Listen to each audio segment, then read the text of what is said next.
Okay guys, I will show now how to create a custom thank you page for WooCommerce website, for WordPress website and WooCommerce. So you should go to Appearance, Editor in your WordPress website and search for File Functions PHP.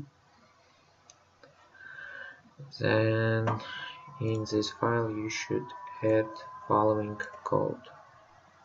Here it is. I will put this code in video description so you can easily copy paste it, and here you should change only one link to link what you would like to display and click update file. So every time when